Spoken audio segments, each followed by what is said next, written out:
Hi, thanks for donating your time. Hi, it's getting near time for the annual TOTA conference. It's going to be held up in Denton this year, and we're excited to be able to get that ball rolling to help you prepare your presentation. So, you may have noticed you received an email from the system, from the Whova system, that invites you to complete your speaker form so that you can customize your biography, add your picture, etc., and be able to share with the participants. So here is the speaker generated or the excuse me, system generated email. It looks like it's coming from me. You can see up here, but in the side address here it says event no reply Whova.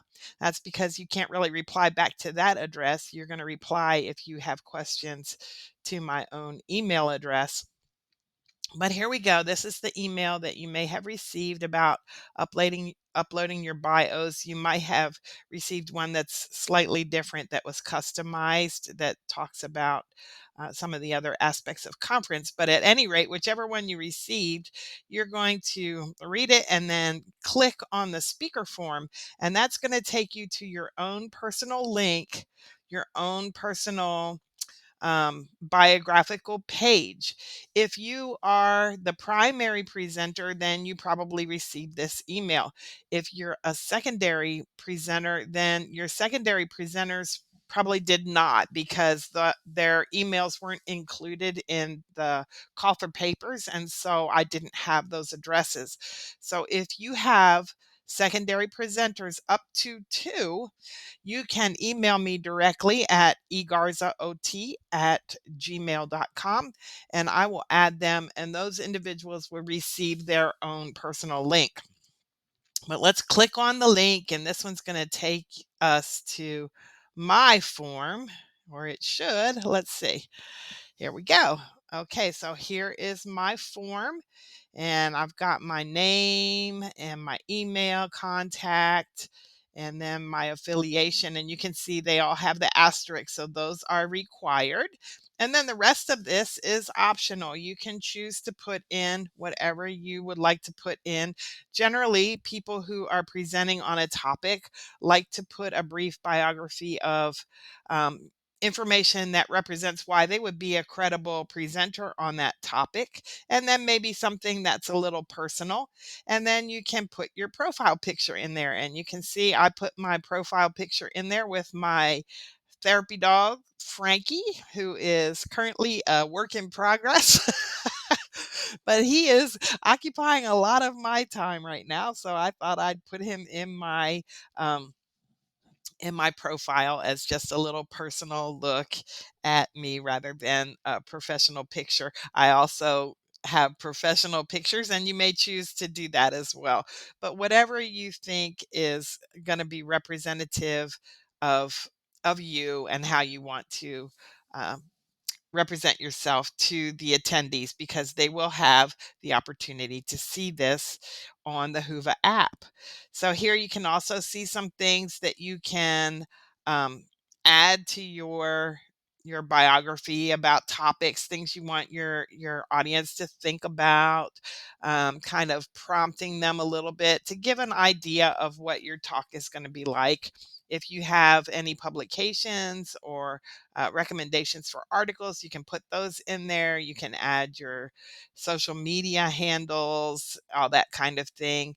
And then you can also create a poll in here, which is much like creating a poll in PowerPoint. It's a wizard. You just follow the steps and you should be fine. But let's go ahead and click on it.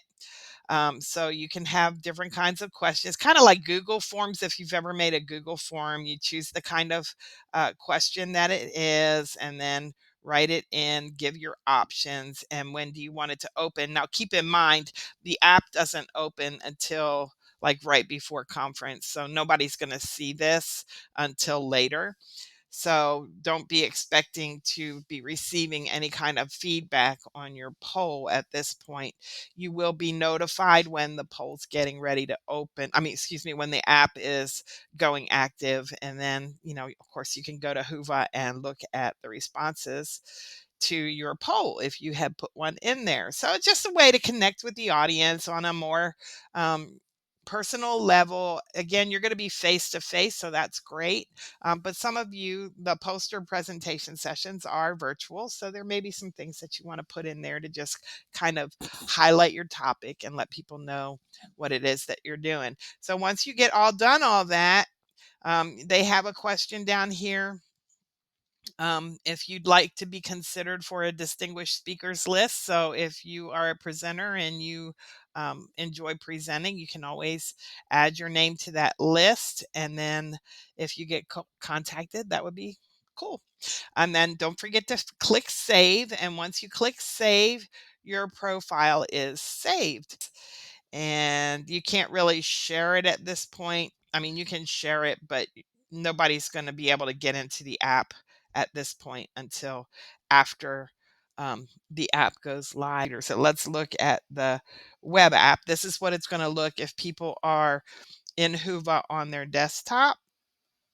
Okay, there it is. Okay, so here's the speakers, and you can see a lot of people didn't put their pictures in or haven't put their contacts, their biography in yet. Let's go a few pages. Here's one that has her biography in. We'll go a few more pages. And there's someone who has her picture in. So, go ahead and fix it up the way that you would like it to be. And we have 126 speakers. That's awesome. And we will look forward to hearing from you at conference. So thank you very much. Best wishes.